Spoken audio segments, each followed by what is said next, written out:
अस्सलाम वालेकुम एवरीवन। उम्मीद है आप सब खैर आफियत से होंगे। My name is Junaid Nawaz और मैं आप सबको अपने YouTube channel Chem View Point में खुशामदीद कहता हूँ। आज का लेक्चर जो है ये रिडॉक्स टाइट्रेशंस के हवाले से है। इस लेक्चर में हम रिडॉक्स टाइट्रेशन को स्टडी करेंगे और इसकी जो टाइप्स हैं उनको देखेंगे और साथ ही साथ जो इंडिकेटर्स यूज़ होते हैं रिडॉक्स टाइट्रेशन में, तो उनको आज के लेक्चर में हम स्टडी करते हैं। इस लेक्चर को अंत तक ज़रूर देखिए, बहुत इंपॉर्टेंट लेक्चर है।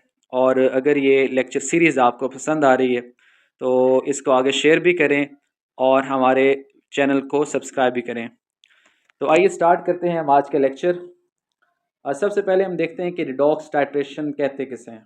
ठीक है, what are redox titrations? So redox titrations are volumetric analytical techniques based on oxidation reduction reactions between the analyte and the titrant. These titrations are used to determine the concentration of an oxidizing and reducing agents in a solution. अब इसमें होता है क्या है कि redox titration basically किस चीज़ पे based है तो ये वॉल्यूमेट्रिक एनालिसिस, ठीक है, वॉल्यूमेट्रिक एनालिटिकल मेथड है, टेक्निक है, और ये बेस्ड है ऑक्सीडेशन और रिडक्शन रिएक्शन पे, जिसे कंबाइनली हम रिडॉक्स रिएक्शन कहते हैं। ठीक है, होगा क्या कि एनालाइट और टाइट्रेंट के दरमियान जो रिएक्शन होगा वो कौन सा होगा? वो रिडॉक्स रिएक्शन होगा। ठीक है, एक अगर ऑक्सीडाइज हो रहा है तो दूसरा क्या होगा? रिड्यूस होगा। जिस तरह हमने प्रीवियस लेक्चर में एसिड बेस टाइट्रेशन डिस्कस की तो उसमें क्या होता था? उसमें एनालाइट और टाइट्रेंट के दरमियान एसिड बेस रिएक्शन होता था। ठीक है, जबकि यहाँ पे क्या होगा? एनालाइट और टाइट्रेंट के दरमियान क्या होगा? रिडॉक्स रिएक्शन होगा। और ये जो टाइट्रेशन है इसको हम यूज़ करते हैं ऑक्सीडाइजिंग या रिड्यूसिंग एजेंट जो है उनकी कंसंट्रेशन को डिटरमिन करने के लिए। तो इसमें चंद की कॉन्सेप्ट्स हैं, की पॉइंट्स हैं, ज़रा देखिएगा, जो कि आपको पहले भी मालूम होंगे। जैसे कि ऑक्सीडेशन किसे कहा जाता है?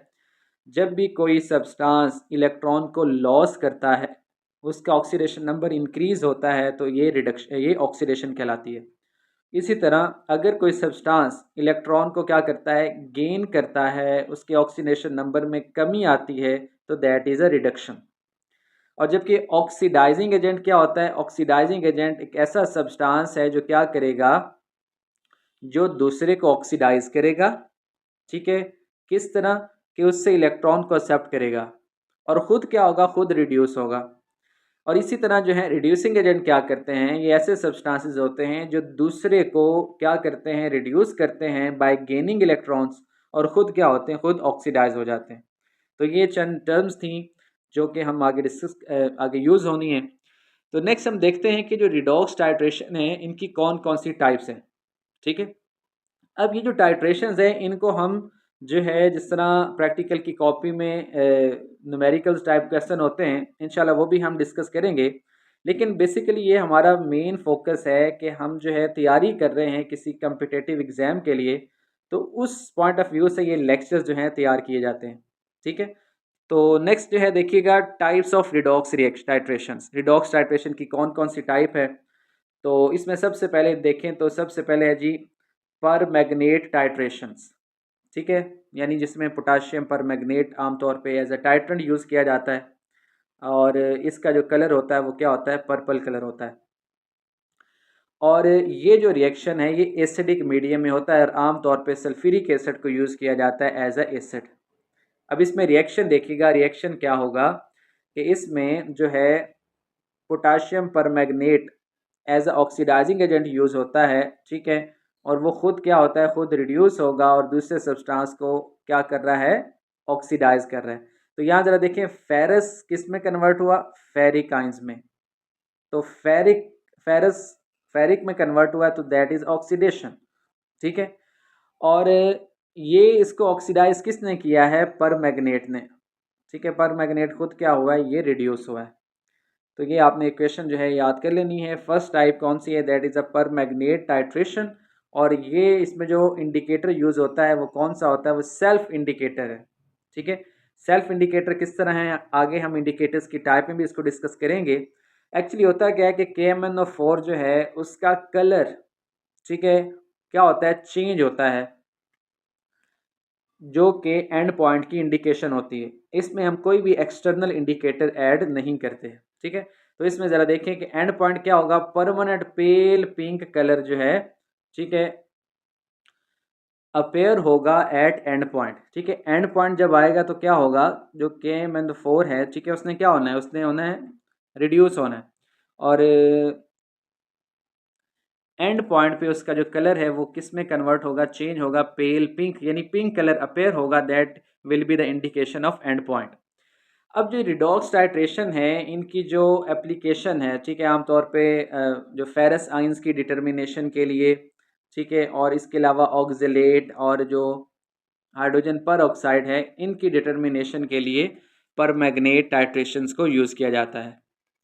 उसके बाद नेक्स्ट टाइप है, that is a dichromate titration. Dichromate titration में क्या होता है, इसमें हम जो टाइट्रेंट यूज़ करते हैं, ठीक है, यानी कि जो हमने रिएजेंट लेना है ब्यूरेट में, वो क्या होगा, वो होगा पोटाशियम परमैग्नेट, सॉरी पोटाशियम डाइक्रोमेट, जो कि ऑरेंज कलर का होता है। अब इसमें इंडिकेटर जो हम यूज़ करते हैं, तो एक्सटर्नल इंडिकेटर इसमें ऐड करते हैं। कौन कौन से इंडिकेटर ऐड किए जा सकते हैं, डाइफिनाइल अमाइन है, एन फिनाइल एंथ्रानिलिक एसिड है, ठीक है। अब इसमें ज़रा रिएक्शन देखिएगा कि रिएक्शन में क्या हो रहा है कि जो जो ये जो क्रोमेट है, डाइक्रोमेट, डाइक्रोमेट जो है ये क्या होगा, ये ऑक्सीडाइज करेगा फेरस आइंस को इनटू फेरिक आइंस, और ये खुद क्या होगा, खुद ये रिड्यूस होगा। ठीक है, तो यहाँ पे पर मैग्नेट में हमने KMnO4 को यूज़ किया, और डाइक्रोमेट में टाइट्रेशन में हम पोटाशियम डाइक्रोमेट को यूज़ कर रहे हैं। दोनों ही एज अ ऑक्सीडाइजिंग एजेंट काम करते हैं, ठीक है, और दोनों ही क्या करेंगे, दोनों को आमतौर पे जो है फेरस आइंस की डिटर्मिनेशन के लिए, एस्टिमेशन के लिए ये टाइट्रेशंस यूज़ की जाती हैं। तो इसकी एप्लीकेशन क्या है कि स्टील एनालिसिस के लिए और फेरस साइंस की डिटर्मिनेशन के लिए डाइक्रोमेट टाइट्रेशन को यूज़ किया जाता है। ठीक है, इनमें डिफरेंस क्या है, इसमें डिफरेंस जस्ट जो है टाइट्रेंट का डिफरेंस है। नेक्स्ट हमारे पास है, that is iodometric and आइडीमेट्रिक titration. अब आइडोमेट्रिक और आइडीमेट्रिक जो है, ठीक है, इनमें थोड़ा सा डिफरेंस है। आइडोमेट्री जो है, आइडोमेट्री एक IODI है और दूसरा IODO है। अब आइडीमेट्री जो है, इसमें क्या होता है, इसमें जो टाइट्रेंट है वो आयोडीन सोल्यूशन होगा, ठीक है, और ये जो है ये डायरेक्ट टाइट्रेशन है of a reducing agent with iodine. इसमें हम क्या करते हैं, इसमें आमतौर पर सोडियम थायोसल्फेट को as a reducing agent use करते हैं, ठीक है, सोडियम थायोसल्फेट को, वो क्या करेगा, वो आयोडीन को रिड्यूस करेगा आयोडाइड में, ठीक है, और ख़ुद क्या होगा, ख़ुद वो ऑक्सीडाइज होगा। तो इसमें आपने याद रखना है कि जो आइडीमेट्री है, that is a direct titration, इसमें रिड्यूसिंग एजेंट का डायरेक्ट रिएक्शन करवाया जाता है आयोडीन के साथ, ठीक है। और इसमें जो इंडिकेटर यूज़ होता है वो कौन सा होता है, वो होता है स्टार्च, ठीक है। स्टार्च जो है वो आयोडीन के साथ ब्लू कलर देता है, और इसका जो है रिएक्शन देख लिया कि आयोडीन जो है वो क्या होगा, रिड्यूस होगा, और रिड्यूसिंग एजेंट कौन सा है, सोडियम थायोसल्फेट। इसी तरह नेक्स्ट जो है, दैट इज़ अ आयोडोमेट्री। अब आयोडोमेट्री ज़रा देख लें, आयोडोमेट्री में क्या है, that is a indirect titration. Indirect titration में क्या होता है कि सबसे पहले आयोडीन जो है, ठीक है, आयोडीन लिबरेट होती है from an iodide by an oxidizing agent, ठीक है। यहाँ ज़रा देख लीजिएगा, indirect titration where iodine is liberated from an iodide, ठीक है, बाय एन ऑक्सीडाइजिंग एजेंट। सबसे पहले क्या होगा, आयोडाइड साल्ट का किसी ऑक्सीडाइजिंग एजेंट के साथ क्या होगा, रिएक्शन होगा, वहाँ से आयोडीन खारिज होगी, आयोडीन लिबरेट होगी। उसके बाद आयोडीन को फिर क्या किया जाता है, उसको टाइट्रेट किया जाता है सोडियम थायोसल्फेट के साथ, ठीक है। तो दैट इज़ इनडायरेक्ट टाइट्रेशन। अब इसमें जो है ये आयोडोमेट्री जो है, it is use for the estimation of copper, chlorine and dissolved oxygen in water, ठीक है, ये इसके जो है एप्लीकेशंस हैं। अब यहाँ पे ज़रा डिफरेंस देख लें कि इन दोनों में डिफरेंस क्या है। अक्सर ये पूछा जाता है इंटरव्यूज़ में भी, आयोडोमेट्री और आइडीमेट्री में क्या डिफरेंस है। तो इन आयोडोमेट्री, आयोडोमेट्री याद रखिएगा, आयोडोमेट्री जो है ये इनडायरेक्ट है, आइडीमेट्री जो है ये डायरेक्ट टाइट्रेशन है।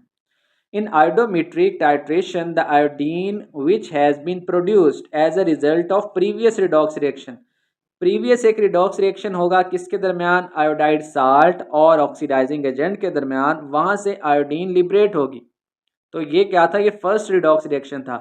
फिर जो आयोडीन लिबरेट होती है उसको टाइट्रेट किया जाता है with a reducing agent, that is a second redox reaction.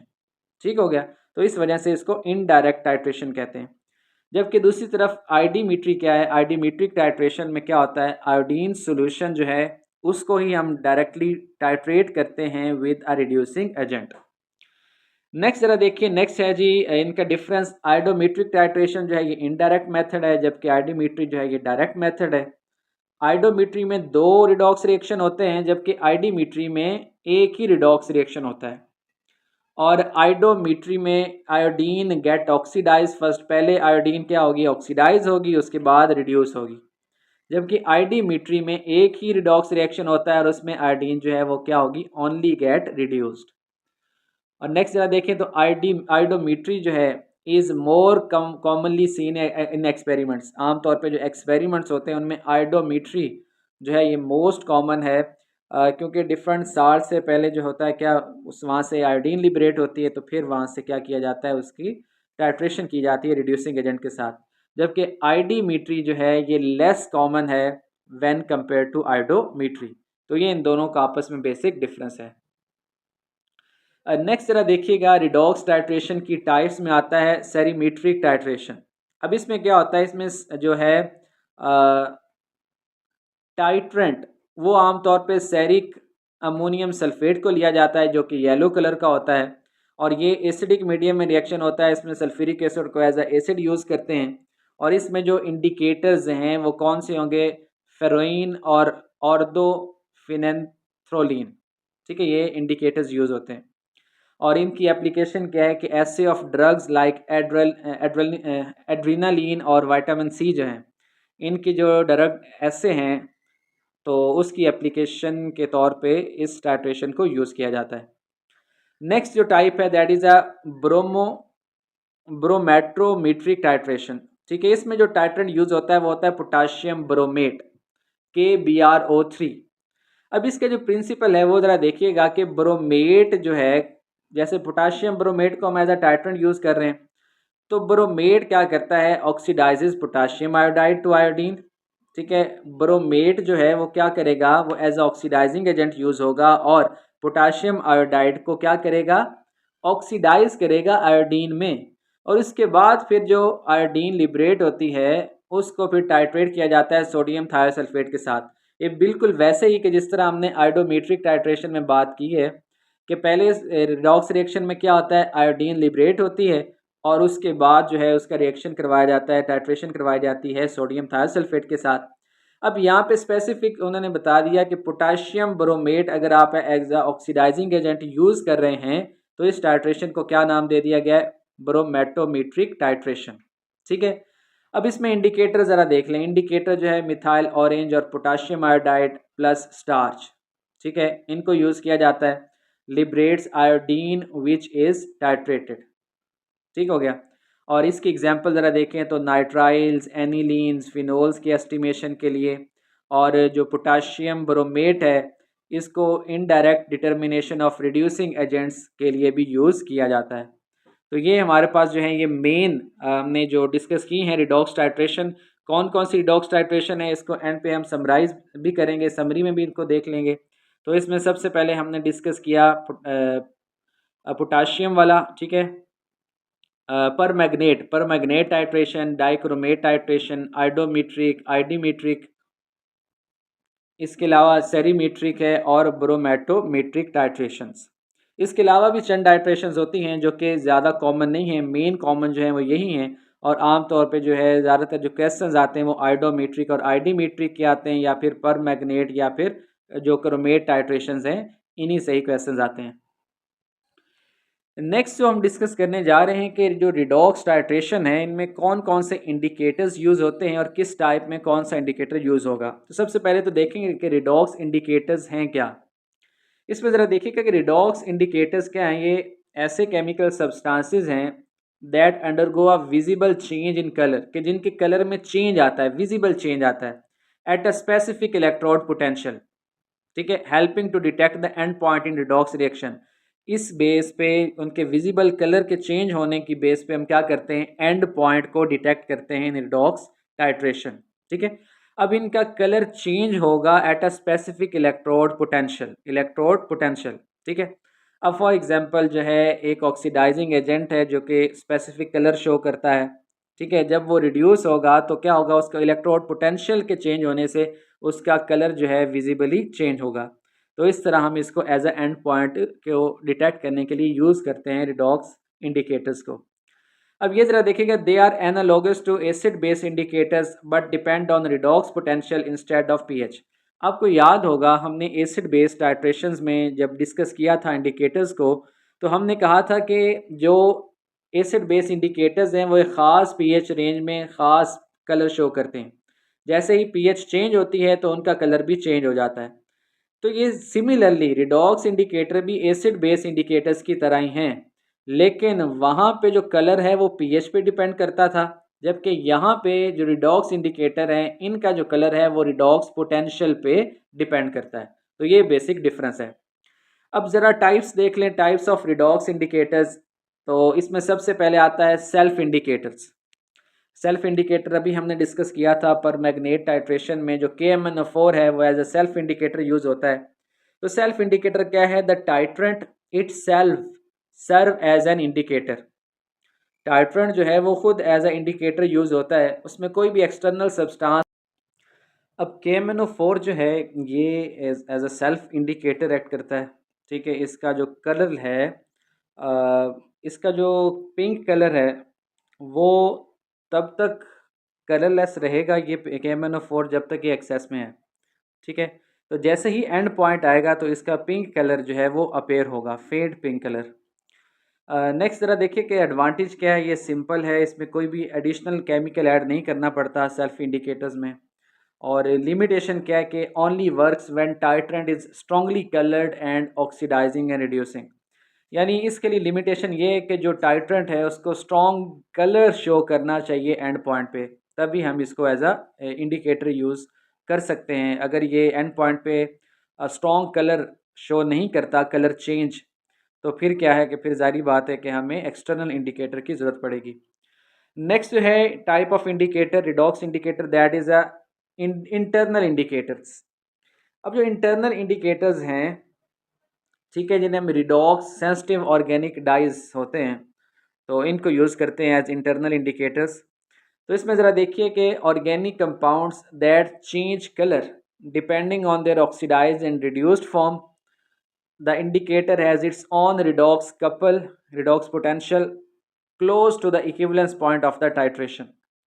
अब इसमें ज़रा क्या होता है कि ये जो इंटरनल इंडिकेटर्स हैं ये ऐसे कंपाउंड्स हैं कि जिनकी ऑक्सीडाइज फॉर्म में और कलर होता है, रिड्यूस्ड फॉर्म में और कलर होता है, और नियर इक्विवेलेंस पॉइंट क्या करते हैं, ये अपना जो कलर है वो चेंज करते हैं, ठीक है।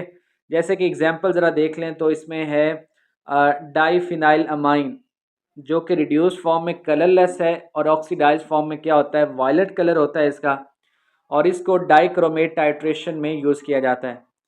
इसी तरह डाईफिनाइल बेंजीडीन, अब ये जो है रिड्यूस्ड फॉर्म में कलरलेस है जबकि ऑक्सीडाइज फॉर्म में इसका ब्लू वायलेट कलर होता है।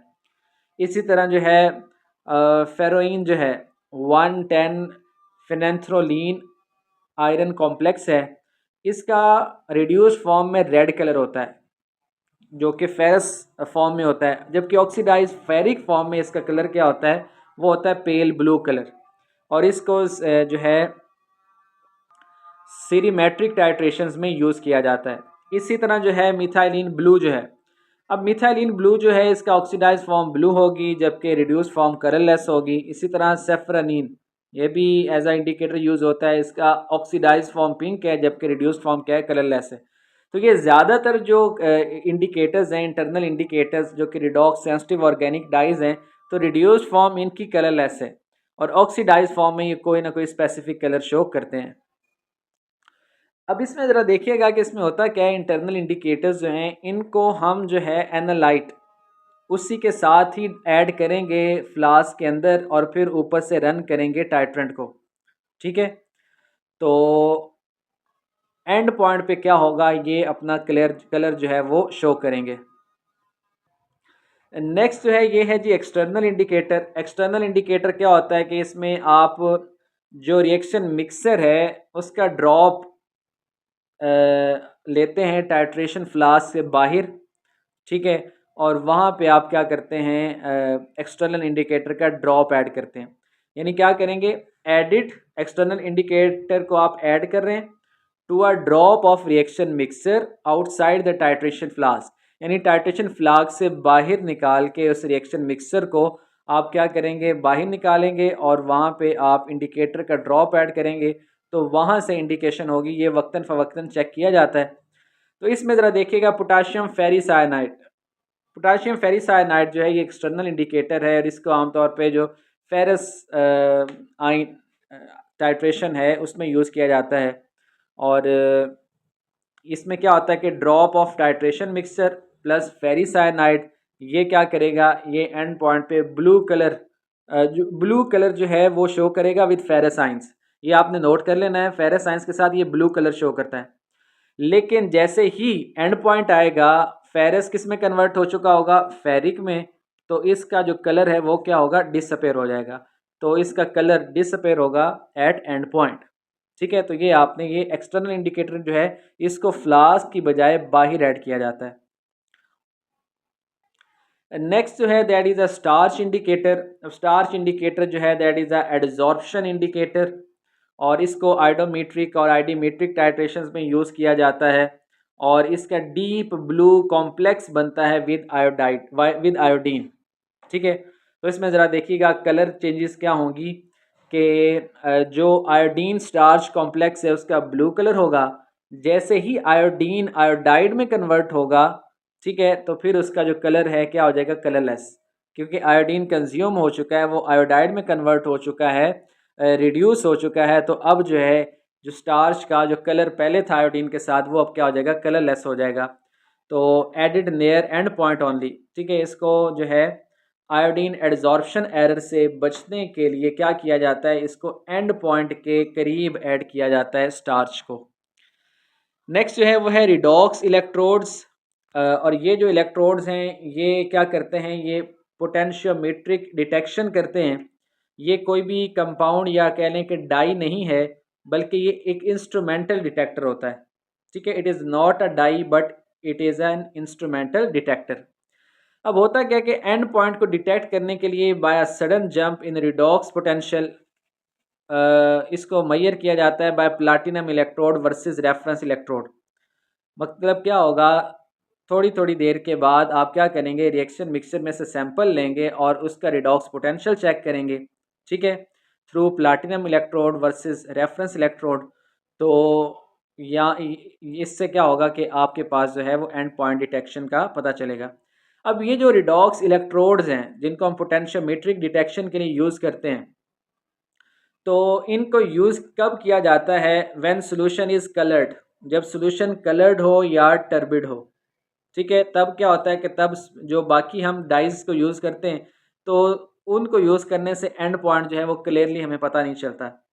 उसके बाद नो सूटेबल विजुअल इंडिकेटर, अगर ऐसी टाइट्रेशन है कि जिसमें एंड पॉइंट पे कोई विजुअल इंडिकेटर नहीं है, तो उसके लिए फिर हम क्या करेंगे, ये रिडॉक्स इलेक्ट्रोड्स के थ्रू जो है पोटेंशियोमेट्रिक डिटेक्शन करेंगे।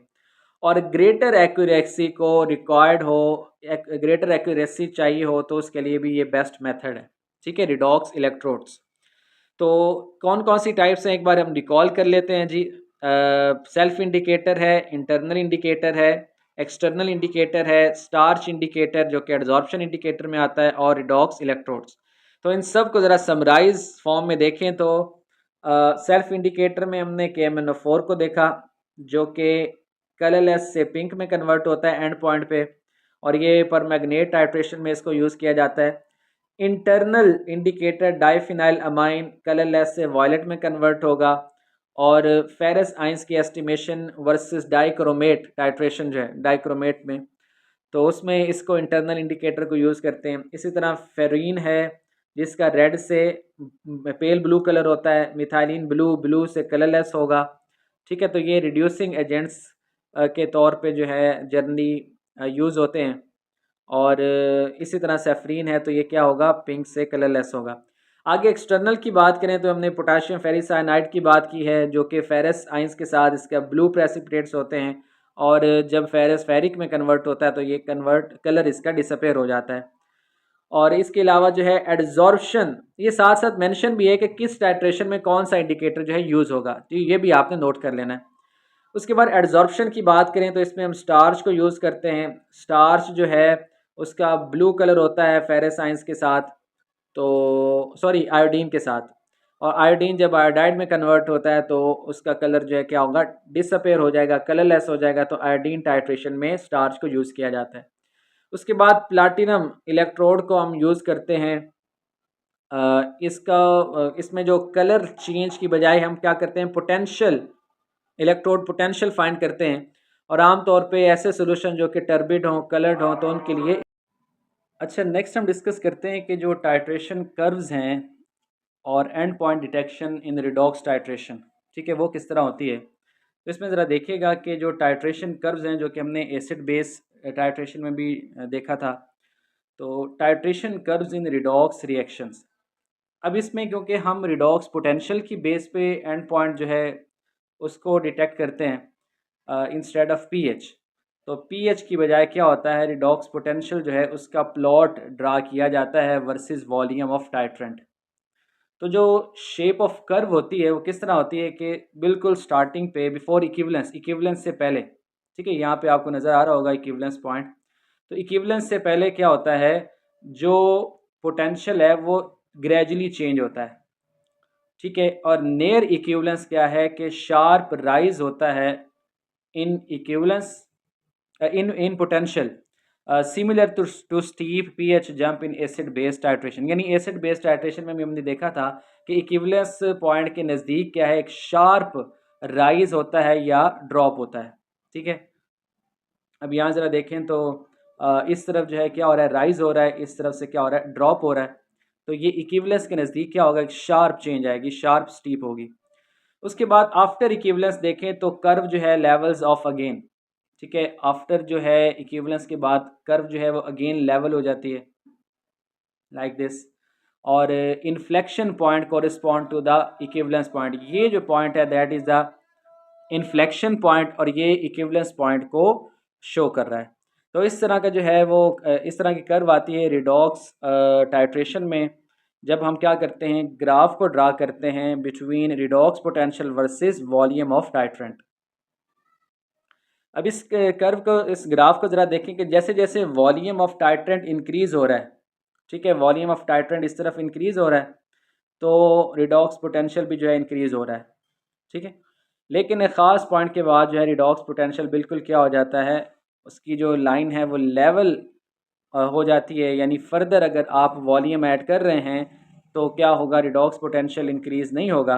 तो ये ओवरऑल जो है, ये जिस तरह हमने एसिड बेस में डिस्कस किया था रिडॉक्स पोटेंशियल, वहाँ पे हम ग्राफ ड्रा करते थे pH versus volume of titrant, और रिडॉक्स पोटेंशियल में जो ग्राफ होता है वो electrode potential versus volume of titrant होता है।